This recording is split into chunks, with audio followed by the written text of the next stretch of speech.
कहिलेकाहीँ प्रकृतिको निर्मम प्रहार मानिसहरूले बेहोर्नुपर्छ। यो 2013 सालभन्दा अगाडिको घटना हो। जब प्रकृतिको प्रकोप सुरु हुन्छ, मानिसहरूको घरबार तहस नहस हुन्छ, उनीहरूका परिवार बालबच्चाको बिचल्ली हुन्छ। घाँस र बाँसको खोजीमा चारैतिर भौँतारिनु पर्ने बाध्यता हुन्छ। यस्तै घटना घट्यो गोर्खा, लमजुङ, तनहुँ जिल्लाहरूमा।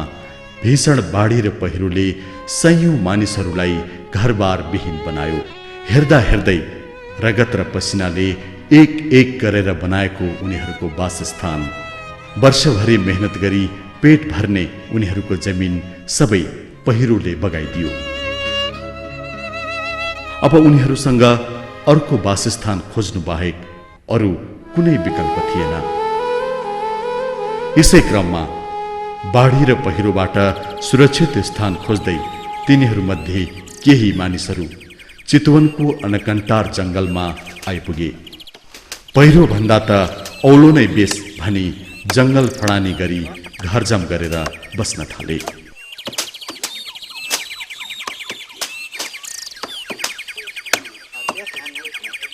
जब उनीहरू यहाँ आएर बसोबास गरे, जीवन यापनका क्रममा उनीहरूले जंगली जनावर, राफिलो गर्मी आदि प्रतिकूलता विरुद्ध संघर्ष गरे। एउटा नयाँ कुराको सुरुवात गर्ने कोसिस आज आएर सबैका लागि प्रेरणादायी इतिहास बन्यो। ती इतिहास बनाउने हातहरूमध्ये सबैभन्दा जागरुक हात थियो बखान सिंह गुरुङको। तपाईहरुलाई अचम्म लाग्न सक्छ मेरो कुरा सुनेर। हामी हाम्रो घर जग्गा बाढी पहिरोले बगाएपछि यस झोडामा आएर बसिरहेका छौँ।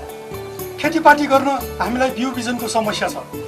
आज हामी कसैसँग पैसा छ, कसैसँग छैन।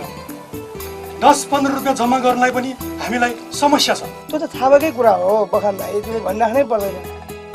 हामीलाई 1-2 रुपियाँ निकाल्न त यत्रो धाउधाउ छ, तिमी 10-15 रुपियाँ कुरा गर्छौ। त्यही त भनेको हो। भोलि कसैको हलको गोरु मर्लान्, 20 रुपियाँ घटी त गोरु नहेरे नै हुन्छ। औलोको यस्तो बिगबिगी छ, कोही बिरामी पर्ला, पैसा कहाँबाट ल्याउने? होइन हो बखान सिंह, कति कुरा गरिराखेको। तिमी त मन्त्री बन्छौ जस्तो छ। खत्ती कुरा गर न। कुरा चाहिँ के हो? किन बोलाएको हामीलाई? मोहन सिंह, हामी एउटा समूह गठन गरौँ। त्यो समूहमा हामी 60 जना मिलेर पैसा जम्मा गरौँ। अनि त्यो पैसा जसलाई चाहिन्छ उसले ऋण ल्याऊ। अब चाहिँ साँच्चीकै अचम्म लाग्यो तिम्रो कुरा सुनेर बखान दाइ। आफैले पैसा हालेर आफैले ऋण लिने, ऋणै लिने हो भने त पाइहाल्छन् नि साहु महाजन। हेर अर्के, साहु महाजनसँग लिने ऋण र हाम्रो समूहसँग लिने ऋणमा फरक छ। तिमीलाई कसैले 2-4 रुपियाँ दियो भने तिमीले पनि चर्को ब्याज तिरिरहेका हुन्छौ। हामीले हाम्रो समूहसँग ऋण लिने हो, ब्याज हाम्रै समूहमा पर्छ। हाम्रो समूहले जे जति आम्दानी गर्छ त्यो सबै हामी सबैको आम्दानी हो। हामी सबै मिली सहकारी गरेर गठन गरेको हाम्रो समूह अगाडि बढ्नु भनेको हामी सबै अगाडि बढ्नु हो। कुरा त तिम्रो ठिकै हो बखान दाइ। अब कति कति पैसा राख्ने हो? हामीसँग धेरै पैसा छैन। तिमी 50-60 भन्छौ भने हामी त्यो समूहमा बस्न सक्दैनौ। तर तिमीले आँटेको कुरा हामी बाहिर बसेर सहयोग गरौँला। मैले त्यति धेरै पैसा उठाउने भनेको होइन। 60 जनाबाट 10 रुपियाँको हिसाबले पुँजी सङ्कलन गर्ने, एक व्यक्ति 1 रुपियाँको हिसाबले मस्ती खर्च उठाउने। हामीसँग 600 रुपियाँ हुन्छ, 600 रुपियाँबाट समूह सञ्चालन गर्नु पुग्छ। पछि जसलाई जति बढी मन लाग्यो त्यति राखे पनि हुन्छ, जसले जति बढी राख्यो त्यति नै फाइदा आउँछ। हामीले त्यो पैसाले बिउ बिजन किन्ने, खेत जोत्ने मेसिन किन्ने, सस्तो ब्याज दरमा ऋण दिने सबै काम गर्न सक्छौँ। तिम्रो कुरा बुझ्यौँ बखान्दै, हामीले गरौँ त गरौँ, आड गरेपछि नहुने कुरा केही छैन। अनि यो हाम्रो समूहको नाम चाहिँ के राख्ने नि? त्यो त अब छलफल गरौँ न। यस्तो काम गर्ने कुरा बखान दाइले नै गर्नुभएको हो। हाम्रो गाउँको नाउँ पनि बखानपुर नै हो। हाम्रो समूहको नाउँ पनि हाम्रै गाउँको नाउँबाट राख्दा कसो होला? यो कुरा सही हो बखान दाई, हाम्रै गाउँको नाममा राखौँ त हाम्रो समूहको नाम पनि। हुन्छ त? हुन्छ। त्यसो भए हाम्रो समूहको नाउँ हुने भयो मखानपुर सहकारी ऋण समिति। अब समूह गठन गरी संस्था दर्ता गर्न लाग्नु पर्ने भयो। त्यसको लागि जिम्मा कसलाई दिउँ? खड्गे सुबेदार, यसको जिम्मा तिमी लिनु। आजदेखि हाम्रो समूहको सभापति तिमी। के कसो साथीहरू? यसरी सुरु भयो नेपालमा नागरिकहरूको पहलमा पहिलो सहकारी। बखानसिंह गुरुङ र उनका साहसी एवं जागरुक साथीहरूले 2013 सालमा चितवनको बखानपुरबाट पहिलो बखानपुर सहकारी ऋण समिति दर्ता गरी इतिहास रचे। 2016 सालमा सहकारी ऐन जारी भयो, तर 2017 सालको राजनैतिक परिवर्तनपछि त्यो ऐन लागू भएन। तत्कालीन राज्य व्यवस्थाले अतिक्रमण गरी सरकारी व्यवस्थापनको कारणले सहकारी अभियान फस्टाउन सकेन। सहकारी संस्थाहरू तत्कालीन सरकारको नियन्त्रणमा रहे। सरकारले प्रत्येक संस्थामा आफ्ना व्यवस्थापकहरू खटाइदियो। ओहो, 11 बजिसक्यो। खै त व्यवस्थापकजीको अहिलेसम्म महत्त्व पत्तै छैन। उहाँ 11 बजे नआए 12 बजे आउनुहुन्छ। सरकारले तलब दिएकै छ, कामै नगरी तलब खान पाए कसले काम गर्छ र? यो सरकारले हरेक सहकारीमा व्यवस्थापक खटाएर गर्नसम्म गर्यो। निर्देशन नियन्त्रण गर्ने पनि एउटा हद हुन्छ नि। धेरै कुरा नकाटौँ है साथी हो, आइपुग्ने बेला भयो नि। फेरि अराष्ट्रिय तत्त्व भनेर माथि कुरा पुग्ला नि।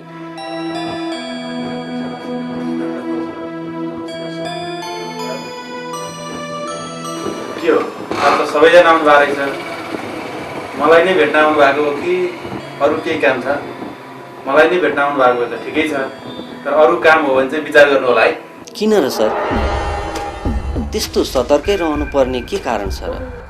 पुरै नगर्नुहोस्, यो देशको हालत कस्तो भइसकेको छ। अराष्ट्रिय तत्त्वहरू यो व्यवस्थालाई मासेर प्रजातन्त्र ल्याउँछु भन्दै हिँडिरहेका छन्। तर कहिलेसम्म? एक दिन जागिन्छन् खोरमा अनि देख्छन् बाउको बिहे। सर छाडिदिनुहोस् यी कुराहरू, त्यस्तो के होइन। हामीहरू त तपाईँसँग सानो सल्लाह गरौँ भनेर मात्र आएका हौँ। सर, हामी सहकारी सदस्यहरू बीच केही शिक्षामूलक कार्यक्रमहरू गर्न चाहन्छौँ। हामी निष्क्रिय भयौँ, हामी सक्रिय बन्न चाहन्छौँ। सदस्य र संस्थाको हितको लागि केही गर्न चाहन्छौँ। तपाईँहरूको मनसाय मलाई ठिक लागेन मित्रहरू। तपाईँहरू बढी नै जान्ने हुनुहुन्छ जस्तो छ। होइन सर, हामी जान्ने भएका होइनौँ। हामीले त संस्था हितको लागि के गरौँ मात्र भन्न खोजेका हौँ। चुप लाग्नुहोस्। यहाँ मेरो काम के हो? मलाई सरकारले तलब दिएर यहाँको व्यवस्थापक बनाएर खटाएको छ। जे गर्नुपर्छ म गर्छु। जानुहोस् तपाईँहरू, मलाई यहाँ धेरै डिस्टर्ब नगर्नुहोस्। यसरी 2046 सालसम्मका सहकारी संस्थाहरू अपाङ्ग जस्तै भएका थिए। त्यति बेलासम्म विश्वमा सहकारी आन्दोलन व्यापक रूपमा अघि बढिसकेको थियो। कतिपय विकासशील मुलुकका अर्थव्यवस्थाको जग सहकारी आन्दोलन भइसकेको थियो।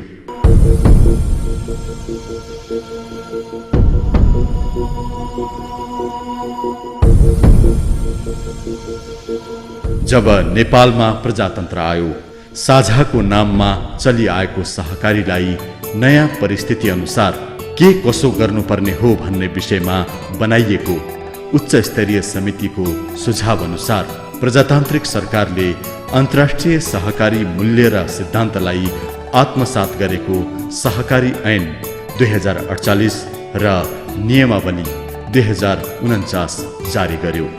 फलस्वरूप जनस्तरमा सहकारी अभियान तीव्र गतिमा फैलियो।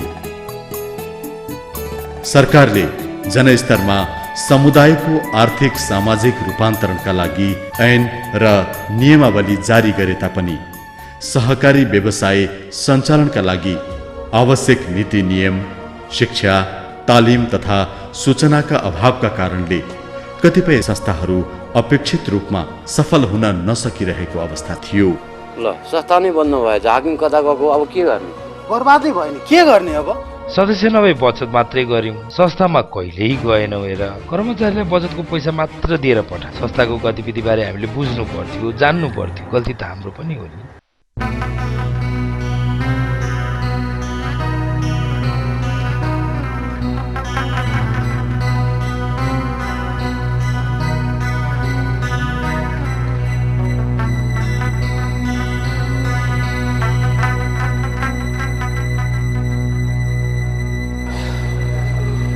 कस्तो बाध्यतामा स्थितिमा आइपुग्यो है हामी। आखिर संस्था बन्दै गर्न पर्ने। कहाँ गल्ती भयो त हामीबाट? कहाँ गल्ती भएन भन्नुहोस् न। हामीले संस्था त खोल्यौँ, तर संस्था मात्र खोलेर के गर्ने? हामी कहाँ शिक्षा तालिमको अभाव थियो। संस्था देखासेखीमा खोल्यौँ, हैसियतभन्दा ठुलो काम गर्न लाग्यौँ, अनि हामी कहाँ सफल हुन्छौँ त? अर्को कुरा, हामीले कर्जा व्यवस्थापन गर्न जानेनौँ। गैर सदस्यहरूलाई पनि लगानी गऱ्यौँ। यदि सदस्यहरूलाई मात्र लगानी गरेको भए आज हाम्रो यो दिन आउने थिएन। गल्ती मात्र केलाउने हो भने गल्ती बाहेक केही पनि गरेका छैनौँ हामीले। सहकारीका अन्तर्राष्ट्रिय मूल्य मान्यता र सिद्धान्त अनुसार संस्था सञ्चालन गर्न नसक्नु नै सबभन्दा ठुलो कमजोरी थियो हाम्रो। एक मिनट साथीहरू, अब हामीले संस्थालाई जसरी पनि अगाडि बढ्नुपर्छ। पहिला भएका गल्ती, कमी कमजोरीहरू पार छिर्दै अब हामीले नयाँ उत्साह र उमङ्गका साथ अगाडि बढ्नुपर्छ। हामीसँग सहकारीसँग सम्बन्धित शिक्षाको कमी थियो, तालिमको कमी थियो, ज्ञानको कमी थियो। अब हामीले सहकारीसँग सम्बन्धित शिक्षा, तालिम, ज्ञान हासिल गरेर सहकारीलाई व्यक्तित्वमा अगाडि बढाउनुपर्छ थियो। यस्तै उतार चढावको बेला 56-57 सालतिर नै एक शिक्षित बेरोजगार युवाले सहकारी संसारमा पाइला राख्ने निश्चय गरे। मनमा अदम्य आँट, साहस र हिम्मत बोकेका उनले टोलमा अनाहकमा दिन बिताइरहेका बेरोजगार जनशक्तिलाई समेटेर उनीहरूलाई साथमा लिएर अगाडि बढे।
हामी यिनीहरूको एरियामा जाँदा यिनीहरूले हामीलाई छोड्दैन, यिनीहरूले हामीलाई पिटेर पढाउँछ। यिनीहरू हाम्रो एरियामा त हामी छोड्दैन, यिनीहरूलाई मारिदिन्छ हामी पनि। खबरदार, यसलाई छोयो भने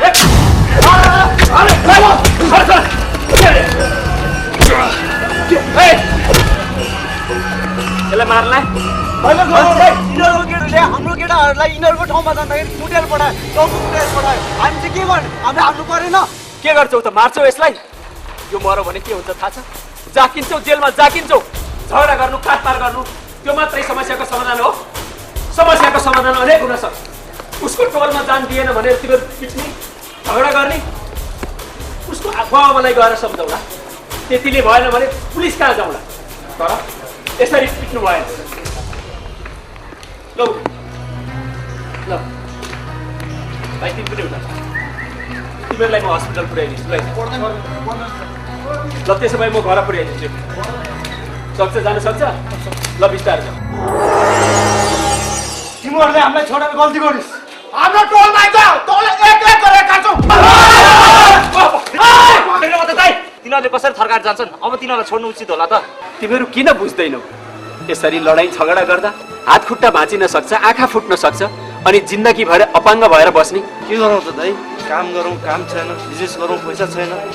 त्यति मात्र हो दाइ? घरमा जाँदाखेरि आमा बुवाको ताना सुन्नुपर्छ। अनि यो समाजको हेर्ने दृष्टिकोण पनि बेग्लै छैन। अझ त्यो मात्र भएर हुन्थ्यो नि, कसै घर बाहिर गएर उभियो भने आमा बाउले आफ्नो छोरीलाई घरभित्र पठाइदिन्छ। दाइ हामीलाई झगडा गर्न कहाँ रहर छ र? बरु एउटा हामीलाई काम खोजिदिनुहोस् न, हामी जे काम गर्न पनि तयार छौँ। अहिलेसम्म त म पनि तिमीहरू जस्तै बेरोजगार छु, तर मेरो दिमागमा एउटा योजना आयो। जुन योजना सफल भयो भने हामी सबै रोजगार हुनेछ केही समय पर। हजुर, मेरो छोरालाई जागिर चाहिँ हुनै पर्यो। हजुर, हुन्छ होइन? हजुर, म ढुक्क भएँ है त। हस् हस्, म पठाइदिन्छु। हस् होइन, तपाईँलाई खाना खान नि पर्दैन कि क्या? माथिबाट मैले त्यत्रो चिच्याएँ, बोलाएँ, घाँटी सुकी छ, पटकै सुन्नुहुन्न त। अनि एकछिन पर्ख न, छोरो पनि आओस् अनि सँगै बसेर खाउँला नि, हुन्न? गौरव। हजुर, यहाँ आइज। आज के काम गरिस् त? कस्तो के बुवा? कतिजनाले झगडा गरे, मिलाएर आइस होला, कतिलाई पुलिसले पक्रेर लग्यो होला, छुटाएर आइस होला, कसैलाई हस्पिटल पुऱ्याइस होला, होइन? कि दिनभरि क्लबकै मिटिङमा व्यस्त भइस? होइन, कति कराउनु भयो? छोरो आउने बित्तिकै कराउनु पर्छ तपाईँलाई? कति बेला कराउने त? कहिले भेट हुन्छ योसँग? बिहान निस्केर हिँडेको एकैचोटि बेलुका आइपुग्छ, काम केही गर्दैन। होइन, भनेको जस्तो राम्रो काम पनि त पाउनु पर्यो। त्यस्तो काम पायो भने त गरिहाल्छ नि मेरो छोरीले। अनि कसले म जागिर दिन्छु आउनुहोस् हजुर भन्छ? जानु पर्यो नि मान्छे भेट्नलाई, माग्नु पर्यो नि जागिर। मैले झन् त्यति भाँति मन्त्रीज्यूलाई भेटेर हजुर मेरो छोरो बेरोजगार छ, यसलाई अवस्था भए पनि कुनै अफिसमा जागिर लगाइदिनु पर्यो भनेर भनेको थिएँ। मन्त्रीज्यूले पनि पठाइदिनुहोस् न तपाईँको छोरालाई, एकचोटि भेटौँ भन्नुभएको थियो। यसलाई जागिर खाने मन भए पो जान्थ्यो। बुवा, कसैको दयाको जागिर चाहिँदैन मलाई। के गर्न चाहन्छस् त? जागिर नगरेर के गर्न खोजेको तैँले? म काम गर्न चाहन्छु बुवा, तर म यस्तो काम गर्न चाहन्छु जुन कामले मेरो आत्मसन्तुष्टि मिलोस् र मैले गरेको कामले हाम्रो समाजका 2-4 जनाको भलो होस्। तर हाम्रो मनस्थिति जहिले पनि अर्काको नोकर बनेर काम गर्ने रहन्छ। तर म नोकर होइन बुवा, मालिक बनेर काम गर्न चाहन्छु र मसँग काम गर्नेलाई मालिक बनाउन चाहन्छु। मैले गरेको कामले ममा मात्र होइन, मेरो परिवारमा मात्र होइन, समाजमा अनि देशमा परिवर्तन आओस् भन्ने चाहन्छु बुवा। म गर, त के गर्न चाहन्छस् गर। मेरो तर्फबाट तँलाई सधैँ शुभकामना छ। तर यस्तो काम गर कसैले फलानुको बाबु भन्दा म शिर ठाडो गरेर हिँड्न सकु। तेरो कारणले 2-4 जनाले मलाई नमस्ते गरौँ, तर तेरै कारणले मैले शिर निहुराएर चाहिँ हिँड्नु नपरोस्। धेरै टेन्सन नलि क्या तेरो बुवाको कुरा सुनेर। किचकिच गर्ने बानी नै छैन त, तँलाई थाहा छँदैछ नि। साँच्ची एउटा केटीको कुरा आएको थियो, बुझिस्? खानदान पनि एकदम राम्रो छ, केटी पनि एकदम राम्री छ। को केटी हो आमा त्यस्तो? सीमा क्या, सीमा, तेरो बुवाको साथीको छोरी। तिमीहरू 2 जना बच्चैदेखिको साथी होइन?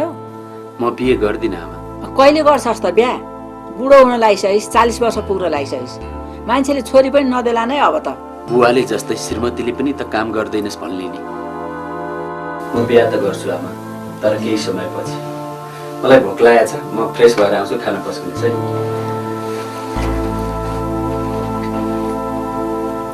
हे भगवान्, मेरो छोरालाई सद्बुद्धि दिनुहोस् प्रभु। त्यति राम्री केटी, त्यस्तो राम्रो खानदान फेरि कहाँ पाइन्छ?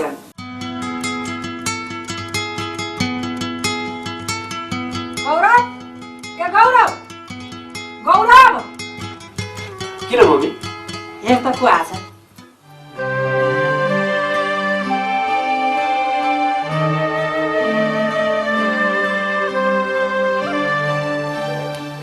अरे सीमा, तिमी यहाँ कसरी? किन र? म यहाँ आउनु हुँदैन? होइन, मैले त्यसो भन्न खोजेको होइन। धेरै पछि भेट भयो त्यसैले। तपाईँलाई भेट्ने फुर्सद नै कहाँ हुन्छ र? व्यङ्ग गरे कि? मेरो कुरा तपाईँलाई व्यङ्ग्य लाग्छ भने मेरो भन्नु नै के छ र? होइन, यतिका दिनपछि तिमीहरू भेट भएको, मिठो मिठो गफ गरेर बसौला भने त झन् झगडा पो गर्न लाग्यो कि क्या हो? झगडा होइन आन्टी, तपाईँको छोरालाई झगडा गर्ने फुर्सद नै कहाँ छ र? हेर तिमीहरू झगडा चाहिँ नगर, मिलेर गफ गरेर बस। म तिमीहरूलाई चिया लिएर आउँछु।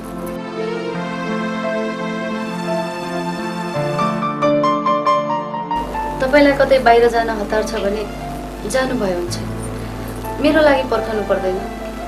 म आन्टीलाई भेट्न आएकी हुँ। छैन, मलाई केही हतार छैन। बेरोजगार मान्छेको के नै काम हुन्छ र? त्यही भएर अहिलेसम्म विवाह नगरी बस्नुभएको होला। बेरोजगार मान्छेसँग कोही बिहे गर्न मानेनन् होला, होइन? सायद हुन सक्छ। यहाँ लगन नजुरेको पनि त हुन सक्छ नि। कहिले जुड्छ त लगन? अब त कपाल फुल्ने उमेर पनि हुन लागिसक्यो। अनि तिमीले चाहिँ किन नगरेकी नि यो उमेरसम्म? किन भन्नु, मेरो पनि त लगन नजुरेको हुन सक्छ नि। सायद अरू कारण पनि हुन सक्छ। कस्तो कारण? किन भनौँ मैले? तपाईँ को हो मेरो? अब भन्दिनौ भने त मैले के भन्न सक्छु र? तर मलाई लाग्छ हामी साथी त हौ नि। साथी? अचम्म लाग्यो, तपाईँ मलाई साथी मान्नु हुँदो रहेछ। त्यही साथीको नाताले त भन न, किन बिहा गरिनौ अहिलेसम्म? किन भनौँ, जसलाई सानैदेखि मनमा सजाएँ उसैको सपना देखेँ। तर म जति ठुलो हुँदै गएँ ऊ मबाट त्यति नै टाढा हुँदै गयो। उसले मलाई कहिल्यै बुझ्ने कोसिस गरेन। मेरो भावना, मेरो चाहना उसले कहिले पनि बुझेन। ऊ यतिसम्म स्वार्थी भइदियो कि विवाहलाई पनि बोझ ठान्न थाल्यो। सभा, सम्मेलन, समाज सेवा, उद्घाटन यी सबका लागि उसलाई फुर्सद हुन्थ्यो। तर मलाई भेट्न उसलाई कहिले फुर्सद हुँदैन थियो। उसको पनि त केही मजबुरी हुन सक्छ। कस्तो मजबुरी गौरवजी, कस्तो मजबुरी? देशमा लाखौं बेरोजगारहरू छन्, ऊ पनि तिनीहरू मध्ये एक हो। यसको मतलब जिन्दगी नै चल्दैन त? म तिमीसँग बहस गर्न चाहन्न। किन पर्खन्छौ त त्यस्तो स्वार्थी मान्छेलाई? तिम्रो भावना नै बुझ्न नसक्नेलाई पर्खिनुको कुन अर्थ रह्यो? बरु एउटा राम्रो केटा खोजेर विवाह गर। यो कुरा तपाईँले मलाई सिकाउनु पर्दैन, कस्तो केटासँग बिहे गर्ने भनेर। राम्रो केटासँग बिहे गरे पनि नराम्रो केटासँग बिहे गरे पनि मेरो आफ्नो खुसी हो। तपाईँको सुझाव तपाईँ आफैसँग राख्नुहोस्।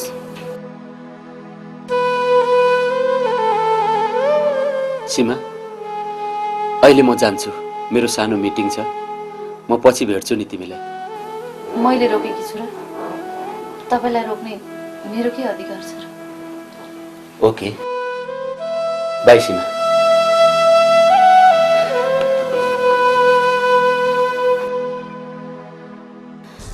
कहिलेसम्म यसरी भाग्छौ गौरव? कहिलेसम्म जानी जानी पनि अनजान बन्छौ? तिमीलाई राम्रोसँग थाहा छ, जसलाई बाल्यकालदेखि मनमा सजाएर बाँचिरहेकी छु त्यो तिमी हो। जसलाई पर्खेर म अहिलेसम्म बसिरहेकी छु त्यो तिमी हो। मलाई कहिले बुझ्छौ गौरव, कहिले बुझ्छौ?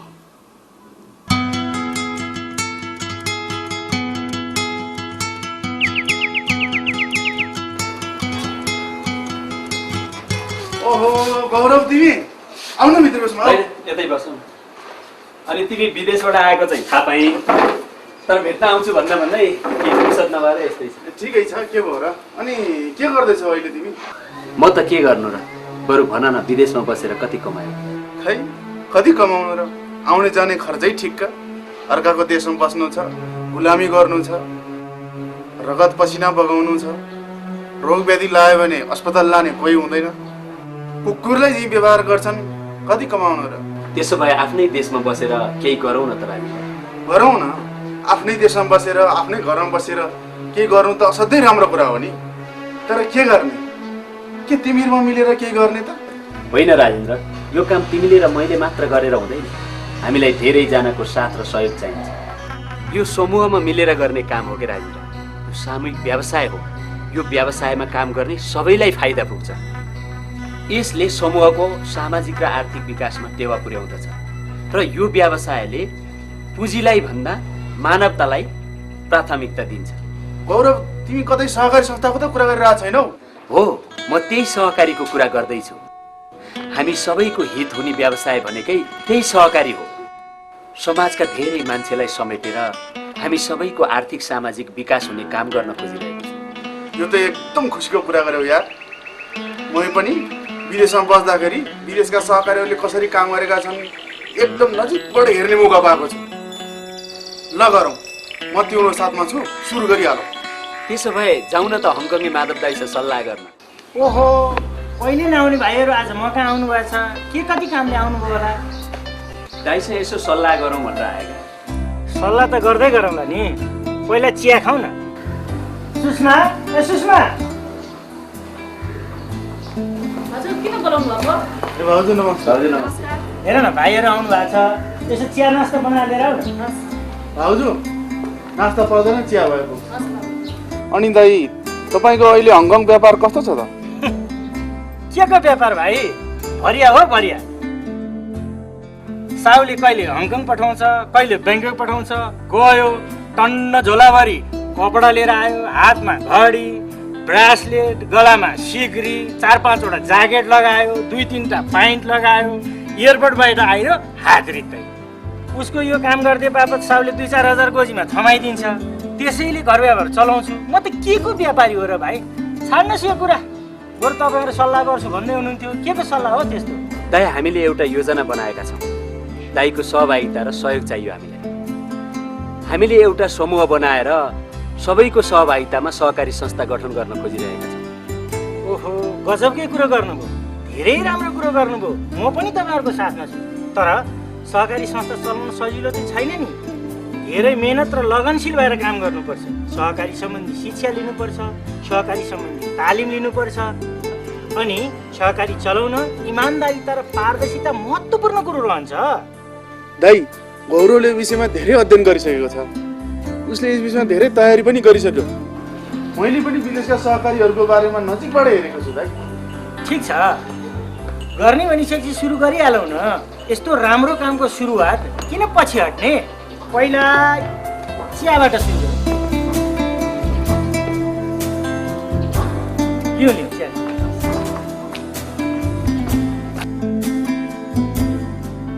दाइ थोरैमा पनि 25 जना भयो भने हामी सहकारी संस्था गठन गर्न सक्छौँ। हाम्रा टोलका भाइहरू त्यत्तिकै झैझगडा गरेर बसिरहेका छन्। उनीहरूलाई समेटेर हामी सहकारी संस्था गठन गऱ्यौँ भने कसो होला? ठिक छ, जाउँ न उनीहरूलाई भेटौँ, कुरा गरौँ। दाइहरूसँग मिलेर काम गर्ने त हाम्रो भाग्यको कुरा हो नि। हामीलाई यसको लागि दाइहरूले लाइक सम्झिनु भयो, दाइहरूले धेरै धेरै धन्यवाद। तर हामीसँग काम गर्नको लागि केही पैसा पनि छैन। हामी तिमीहरूलाई यति नै पैसा राख भनेर भन्दैनौ।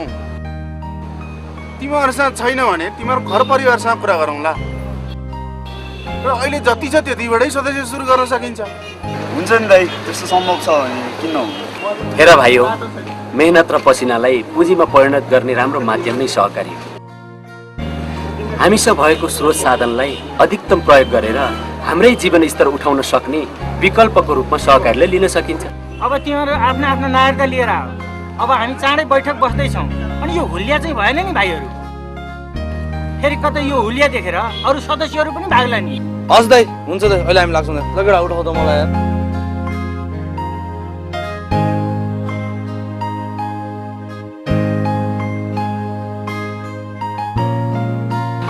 अब रह्यो महिला सहभागिता कुरा।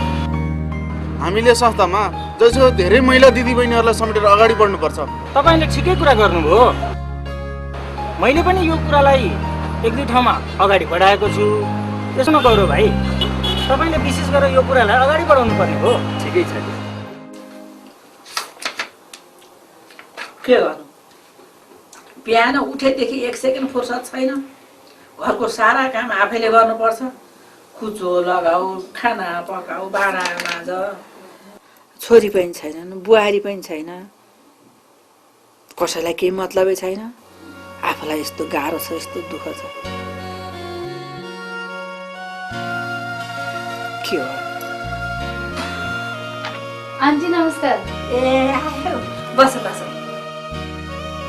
आन्टी, मैले अस्ति भनेको थिएँ नि म एक दिन खाना खाने गर्दै आउँछु भनेर। आएँ। आउन परिहाल्यो नि त। यहाँ नआएर कहाँ जान्छौ? तिमीहरू बस्दै गर गफ गर म चिया लिएर आउँछु है त। होइन आन्टी, चिया होइन, आज त म खाना नै खाएर जाने, साँच्ची भनेको। खाना पनि खाने चिया पनि खाने, अस्ति एक कप चिया पनि नखाइकन गयो। ल तिमीहरू गफ गर्दै गर, म चिया लिएर आउँछु है त।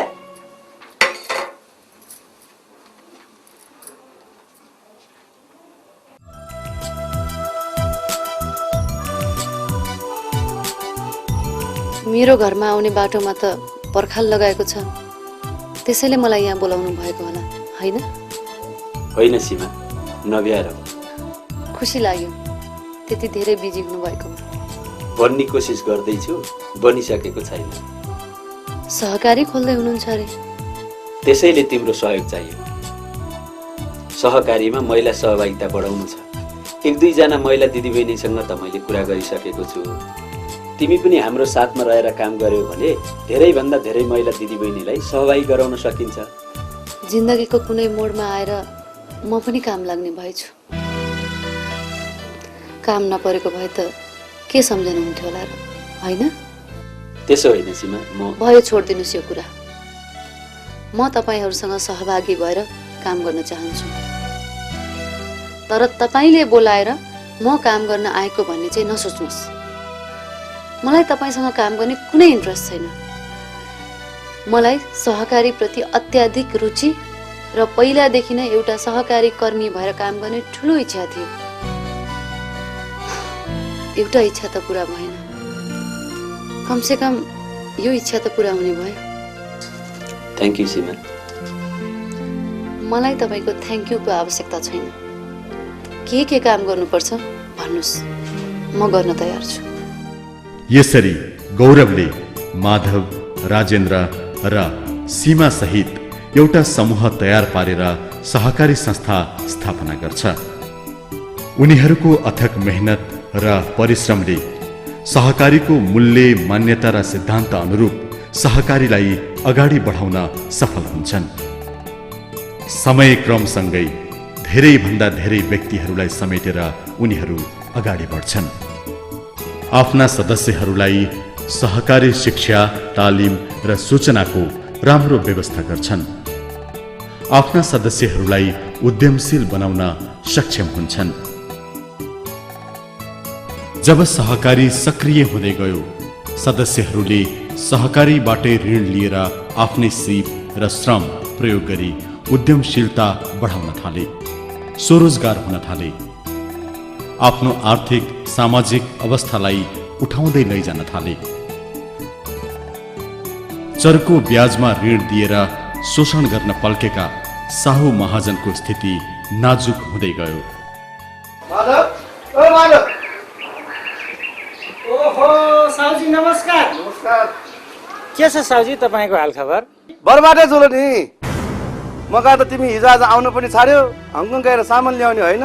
अब त भरिया भइँदैन साउजी, म त मालिक बनिसकेँ। हामीले एउटा सहकारी गठन गरेका छौँ। सहकारीमा सबै सदस्यहरू मालिक हुन्छन्। मालिक भएपछि पनि तपाईँ कहाँ भरिया बन्न कोही आइरहन्छ? हे भगवान, न विदेश जाने भरिया नै पाउँछ, न ब्याज ऋणै कावै बिलु।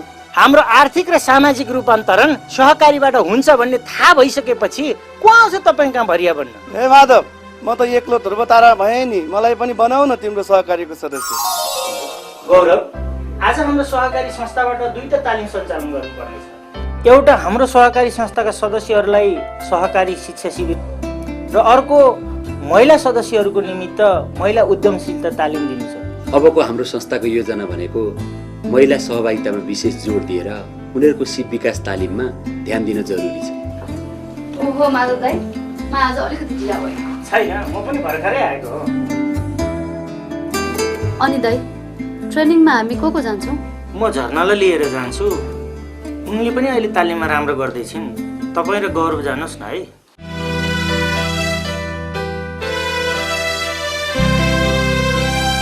अर्जुन, झर्नालाई बोलाउ त। अब यसो गरौँ न, हाम्रो तालिम 3 घन्टा जतिको हुन्छ होला। त्यहाँबाट फर्केपछि तपाईँ र म हाम्रो त्यो इभेन्टहरूको कृषि फर्ममा जान्छ। हुन्छ, भइहाल्छ नि। Morning sir. ढिला पनि भइसक्यो, अब हामी लाग्छौँ। तपाईँहरू पनि चाँडो निक्लिनु। एक्सक्युज मी, म गौरवसँग जान्छु। म र झर्ना जान्छु, हजुरहरू जानु होला।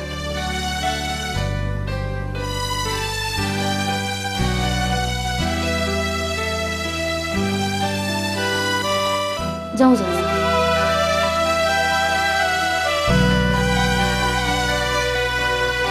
कस्तो सम्बन्ध हो तिमीहरूको? एक अर्कालाई माया पनि गर्छौ, टाढा टाढा पनि भाग्छौ।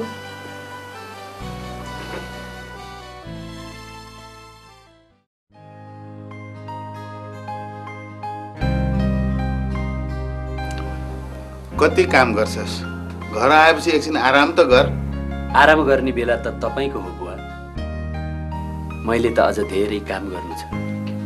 जे होस् गर्यौ तिमीहरूले। अहिले म गर्वले शिर ठाडो पारेर हिँड्ने गरेको छु। जता गए पनि छोराको तारिफ मात्रै सुन्छु। यसमा तपाईँको पनि हात छ बुवा। तपाईँको हौसला र सहयोगले आज म यहाँसम्म पुग्न सफल भएको।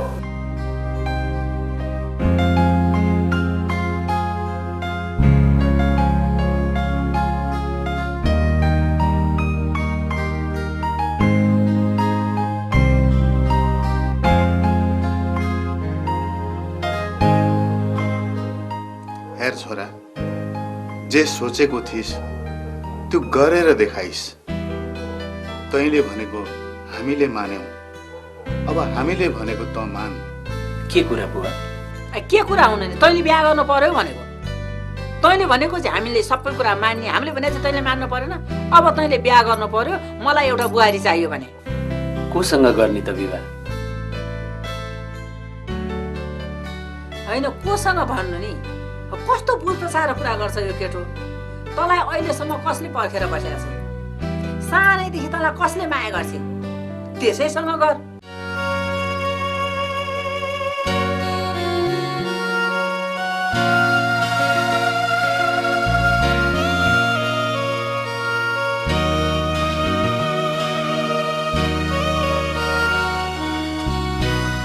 सीमा,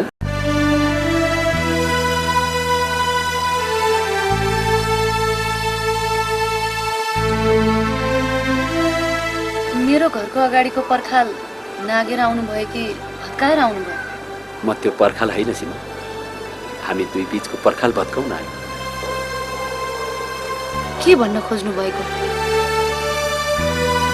मसँग विवाह गर्छौ?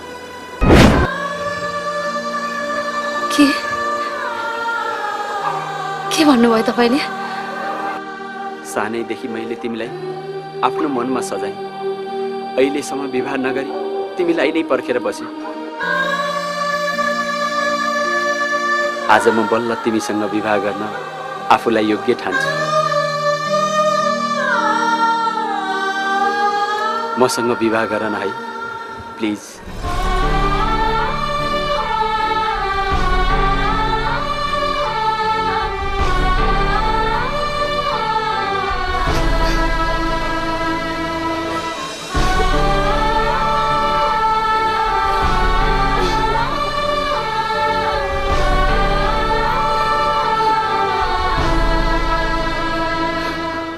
त्यसपछि सहकारीको स्थिति नेपालमा अझ सुदृढ हुँदै गयो। अन्तरिम संविधान 2063ले राज्यको अर्थव्यवस्थाको 3वटा खम्बा मध्ये एक खम्बा सहकारी हुने भनेर घोषणा गर्यो, जसले गर्दा मुलुकभरि सहकारी अभियानमा एक किसिमको उभार आयो।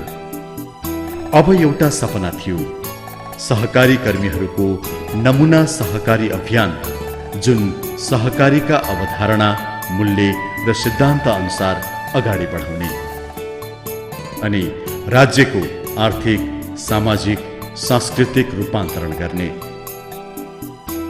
जनस्तरमा सहज पहुँच भएका सहकारी संगठन मार्फत गरिबी न्यूनीकरण गर्नका लागि सबैलाई सहकारीमा समेट्ने, सहकारीमा आबद्ध सबैलाई सहकारी शिक्षा, तालिम र सूचनाको व्यवस्था गर्ने। गौरव, राजेन्द्र र माधवको नेतृत्वमा सबै सहकारी कर्मीहरू अगाडि बढ्छन् सफल सहकारी अभियानको मार्गतर्फ। साथीहरू, आजका विषयहरू धेरै राम्रा छन्, त्यसैले यी विषयहरूलाई हामी छलफलमा लैजाउँ। हामीले यस्ता गतिविधिहरू सञ्चालन गर्न पर्यो कि हाम्रा गतिविधिले हाम्रा शेष सदस्यहरू प्रत्यक्ष रूपमा अझ बढी लाभान्वित हुन्। हामीले कृषि, स्वास्थ्य र शिक्षामा विशेष जोड दिनुपर्ने हुन्छ। वातावरण संरक्षण एवं सामाजिक एकीकरण र संस्कृतिको जगेर्ना गर्न सक्यो भने हाम्रा सहकारी संस्थाहरू दिगो हुन्छ। सहकारीले कल्पना गरेको समाज निर्माण गर्ने हो भने उत्पादनशील क्षेत्रमा लगानी र उद्यमशील हुनुपर्दछ। सहकारीले विभिन्न निकायहरूसँग मिलेर विकास निर्माणका काममा समेत सहभागी हुनुपर्दछ। अब हामीले स्वास्थ्य सेवा समेत सहकारी मार्फत दिनुपर्छ है साथी। शिक्षा, स्वास्थ्य, सञ्चार, यातायात लगायतका पूर्वाधारका विषयमा सहकारीहरूले जति लगानी गर्नुपर्नेछ त्यो हुन सकेका छैन।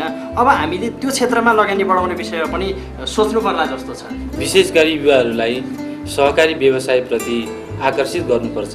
हामी सहकारी कर्मीले निजी क्षेत्र सरकारसँग मिलेर राष्ट्रिय अर्थतन्त्र निर्माणमा मजबुत सहयोग गर्नुपर्छ जस्तो लाग्छ मलाई। सहकारीलाई नयाँ नयाँ क्षेत्रमा प्रवेश गराई रोजगारीको सृजना गर्नुपर्दछ। हालको अवस्थामा मासुजन्य उत्पादन समेत विदेशबाट आयात गर्नुपर्ने अवस्था छ। त्यसैले सहकारी मार्फत मासु उत्पादनमा जोड दिनु अहिलेको आवश्यकता रहेको छ। महिला सशक्तिकरण सहकारी मार्फत मात्रै सम्भव भएकोले यसको बारेमा सबैलाई बुझाउनु जरुरी छ। साथीहरू, मेरो भनाइ के छ भने सहकारीमा सबैलाई सहभागी गराउनुपर्छ, तर यसमा राजनीति भने गर्नु मिल्दैन।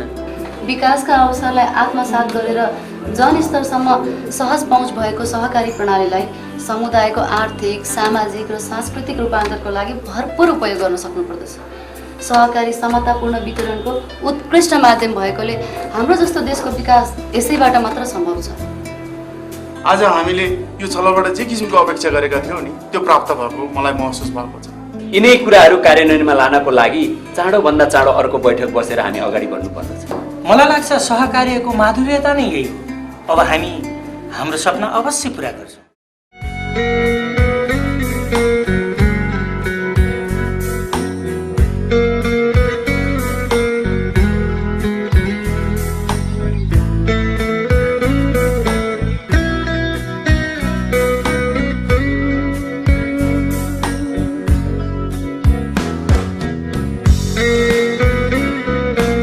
यसरी सबै सहकारी कर्मीहरू जुटे सहकारीले कल्पना गरेको समाजको निर्माणमा, नमुना सहकारी अभियानमा अन्तर्राष्ट्रिय सहकारी मूल्य, मान्यता र सिद्धान्तलाई व्यवहारमा उतार्दै आफ्ना आर्थिक, सामाजिक र सांस्कृतिक रूपान्तरणको बाटोमा अन्ततः सहकारी सबैको जीवन जिउने पद्धति बन्यो।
सहकारीकै माध्यमले हुन्छौँ हामी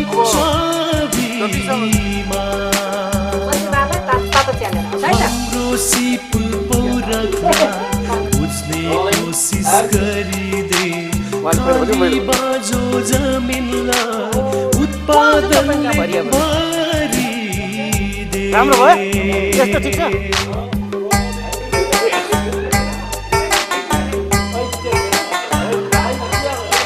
सुन्दर विशाल हाम्रो देश पर्यटकले रोज्ने छन्।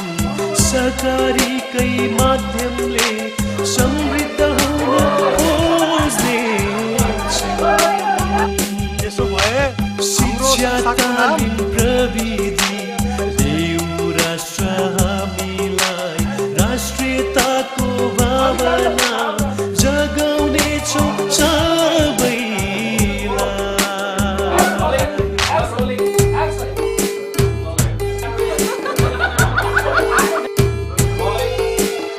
आत्मनिर्भर बन्नलाई सहकारीको माध्यमले देशैभरि फैल्याई श्रमजीवीको ओरखलाई। हिमाल पहाड तराईलाई सहकारीका हातहरू पुर्याइदेऊ हे राष्ट्र सफलताका समूहमा मिलेर काम गर्ने देऊ राष्ट्र आशीर्वाद।